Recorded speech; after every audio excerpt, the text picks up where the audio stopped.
जय Shri Radhe. Welcome to रंग group कनक रंग एस्ट्रो एंड रंग एस्ट्रो। आपकी हथेली के कुछ खास पर्वत क्षेत्र है जहाँ पे अगर नई रेखाएं प्रकट होवे, नई रेखाएं आने लगे तो ये बहुत ही शुभ संकेत है। इससे पता चलता है कि व्यक्ति को उक्त पर्वत क्षेत्र से संबंधित जो शुभ फल है वो उनके जीवन में प्रकट होने वाले हैं और जीवन की मुश्किलें कहीं ना कहीं दूर होने वाली है। जैसे कि मान लेते हैं हम कि सूर्य के क्षेत्र में कुछ नई रेखाएं निकली और ऊपर की तरफ बढ़नी शुरू हो गई।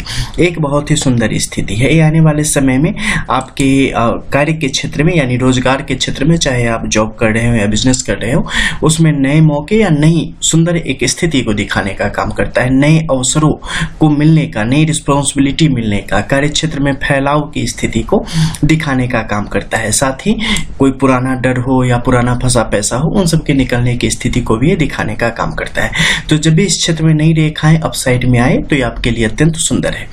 वहीं पर अगर कोई ऐसी रेखा आ जाए जो टेढ़ी मेढ़ी होवे या जाल के जैसी आकृति होवे 4 और 3 की संख्या में, तो उसमें संभल जाने की जरूरत है। जो कुछ भी कर रहे हैं फूक फूक के करना शुरू कर दे।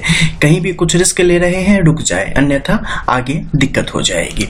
वहीं अगर आपके बुद्ध के क्षेत्र में अपसाइड रेखाओं की स्थिति अगर बननी शुरू हो जाए, बहुत ही सुंदर है। तेज तरक्की के योगों को दिखाता है, आपको विचारशील विवेकवान बनाने का काम करता है। वहीं नीचे की साइड रेखाएं आने लगे, इसके अलावा टेढ़ी मेढ़ी आड़ी तिरछी रेखाएं चलने लगे, रुक जाओ। चेतावनी है कि आगे दिक्कत हो सकती है। कहीं ना कहीं अपने कारण खुद ही आप अपने पैर पे कुल्हाड़ी मार सकते हैं या चीजों को मुश्किलों की तरफ ले जा सकते हैं। बहुत ज्यादा जोश में मूर्खता वाला काम नहीं करना है, इसका ध्यान देना। वहीं अगर हम बात करें आपके शनि के क्षेत्र में, यहाँ पर रेखाओं की स्थिति सामान्य तौर पे आप देखेंगे कि नीचे से तो निकली है बहुत छोटी छोटी, लेकिन शाखाएं थोड़ी ज्यादा निकल जाएंगी। अगर डाउन साइड में शाखाएं थोड़ी ज्यादा निकल रही हैं तो ये संकेत है कि आने वाले समय में आपको तेज आर्थिक तरक्की होगी, लेकिन ये किसी भी तरीके से हो सकती है, गलत माध्यम से हो सकती है। शनि यहाँ पर आपकी जांच कर रहे होंगे, वो आपको तमाम प्रकार के शॉर्टकट के द्वारा, तमाम प्रकार की गलतियों के द्वारा धन आवक की स्थिति को बढ़ाने का काम करेंगे, लेकिन आपको वहां पर संभल के रहना है। क्योंकि यहाँ पर अगर आपने गलत चीजों को अपने अंदर आने दिया तो कहीं ना कहीं उसका नुकसान आने वाले समय में आपको भुगतने की स्थिति आती जा सकती है। वहीं पर अगर अपसाइड में रेखाओं की स्थिति ऊपरगामी है और लालिमा युक्त है तो ये बहुत ही सुंदर है, क्योंकि आने वाले समय में एक सुंदर खासकर अगर हम देखें तो स्वास्थ्य संबंधी विकार से भी आपको मुक्ति मिलने वाली है और धन के योग भी यहाँ पर बेहतर गति से आगे बढ़ने वाले हैं। साथ ही परिवार में भी खुशहाली की स्थिति बढ़ने वाली है। वहीं अगर हम बात करते हैं आपके गुरु के क्षेत्र में, यहाँ पर सीधी खड़ी रेखाओं की स्थिति आगे की तरफ बन जाए, ये आपके पराक्रम को बढ़ाने का तो काम करेगी ही करेगी, साथ ही आपके स्पिरिचुअली आध्यात्मिक तौर पे जो आपकी उन्नति है उसे भी दिखाने का स्पष्ट काम करती है। इसके अलावा यहाँ पर जब भी रेखाओं की स्थिति अपसाइड में एक से ज्यादा स्थिति में होगी, धर्म कर्म के प्रति आपके झुकाव को बढ़ाएगी, आपकी प्रतिष्ठा को, यश को भी बढ़ाने का स्पष्ट काम करेगी। कार्य क्षेत्र में प्रशस्ति पत्र या राजकीय सम्मान मिलने की संभावना को बढ़ाती है। व्यवसायिक क्षेत्र में भी आपकी प्रबुद्धता और आपकी जो विश्वसनीयता है वो काफी ज्यादा बढ़ती चली जाती है, तो एक सुंदर स्थिति को दिखाएंगे। वहीं डाउन साइड में आएंगे तो ऐसी स्थिति में कहीं ना कहीं अपमान झेलने की स्थिति आ सकती है, प्रतिष्ठा पर आघात लग सकता है। बाल बच्चों के मामले में थोड़ा सा सावधान हो जाए, कहीं से जो है ना कुछ कलंक लगा देने की तरफ बढ़ रहे होंगे तो उन पर थोड़ा सा ध्यान देवे तो अच्छा रहेगा। और साथ ही अपने आप पर भी ध्यान देना यहाँ पर आपके लिए आवश्यक होता चला जाता है। अब मान लो कि कोई खास रेखा ऊपर की तरफ जा रही है, इन रेखाओं से संबंधित कोई रेखाएं आसपास में नई नवेली आके बैठ गई है, तो इसका क्या मतलब है? जब भी ऊपर की तरफ अगर आपकी हृदय रेखा की स्थिति अपसाइड में सुंदर है और ऊपर की तरफ रेखाएं बढ़ रही है, अत्यंत शुभ है।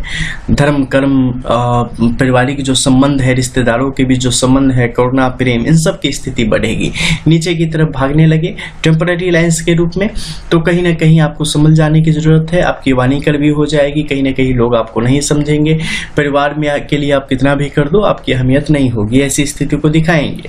वहीं अगर हम देखें आपके मस्तिष्क रेखा की स्थिति में ऊपर की तरफ रेखाएं अगर इस तरफ बढ़ने लगे, कहीं ना कहीं आप अपने अगर शादीशुदा हैं तो आप अपनी पत्नी की बातों पर बहुत ज़्यादा ध्यान देना शुरू कर देंगे, उनके कहे अनुसार चलना शुरू कर देंगे। कहीं ना कहीं जो आप जो ऐसा मान लो कि जैसे एक होता है ना कि जो आपके दिल पर राज करे या जिसके बिना आप रह न पाए, तो वैसे लोगों के प्रति आप इतने आसक्त होते चले जाएंगे कि वो आप पर एक तरीके से अधिकार कर लेंगे और अपने तरीके से चलाने की कोशिश करेंगे। वही नीचे की तरफ आ जाए तो ये नीचता को बढ़ावा देता है, मन में कुत्सित विचारधारा जन्म ले लेगी, विभिन्न प्रकार के गंदे क्रियाकलापों की तरफ रुचि बहुत ज्यादा बढ़ जाएगी, मन करेगा दिन रात उसी में लगे रहें और ये स्थिति आपको अवनति की तरफ ले जाएगी, तो इस पर ध्यान देने की जरूरत पड़ेगी। वहीं हम बात करते हैं आपके जीवन रेखा के संबंध में। जीवन रेखा में जब भी अपसाइड की स्थिति यहाँ पर आ जाए, इसमें ध्यान देना कि अगर शुक्र के क्षेत्र की तरफ चलती चली गई है ना, उस समय अगर अपसाइड की स्थिति आए तो ये काफी अच्छा है, वसूलों के साथ आगे बढ़ेंगे, कंप्रोमाइज मत करना लाइफ में। लेकिन अगर सीधी केतु के क्षेत्र में लाइन गई है और उसमें ऊपर की तरफ है, तो ऐसी स्थिति में आपको क्या है कि सबको लेते हुए चलने की जरूरत है, अपने आप पर भरोसा करने की जरूरत है और कड़वे वचन से दूर रहने की जरूरत है, साथ ही आलस्य से बिल्कुल दूर रहने की जरूरत है।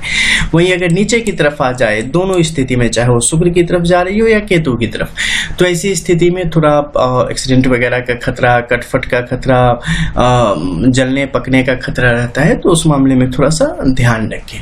ठीक है। इसके अलावा शुक्र के क्षेत्र की हम बात करें, नई नवेली रेखाएं यहाँ पर पैदा हो गई, यहाँ आ रही हैं। क्या है, अगर शुक्र की स्थिति यहाँ पर शुभ है तो बहुत ही शुभ है, आने वाले समय में आपको काफी उन्नति की तरफ ले जाने का काम करेगी। मंगल के क्षेत्र में नई नवेली रेखा आई, सावधान हो जाओ, कोई भी बड़े ज्यादा पराक्रम का काम मत करना, बहुत ही ज्यादा दुखी मत होना, डिप्रेशन में मत जाना, सामान्य स्थिति में चलते रहना, अच्छे से देख लेना कि वो चीज अस्थायी है या नहीं, क्योंकि ये कम समय के लिए आती है और अप्रत्याशित परिणाम देती है। वही हम बात करेंगे आपके चंद्र के क्षेत्र में। निचले चंद्र के क्षेत्र में अगर ऐसी कोई भी स्थिति आ जाए तो इसमें भी काफी वेट एंड वॉच की कंडीशन बनाए रखनी चाहिए। ये आपके मन को तो बहुत आंदोलित करेगा, ठीक है, लेकिन जहां तक हो सके अपने मन पर काबू पाके रखना, नहीं तो ये मन जो है जो कुछ न करा दे कम है, ऐसी स्थिति को पैदा करता है। तो इस तरीके से आपने जाना कि जब ये नई नवेली रेखाएं आती है आपके परोक्ष क्षेत्र पर तो किस तरीके से अपना काम करती है। मिलते हैं अगले वीडियोज में कुछ और नई चीजों के साथ, रियल चीजों के साथ। रियल एस्ट्रो, रंग एस्ट्रो।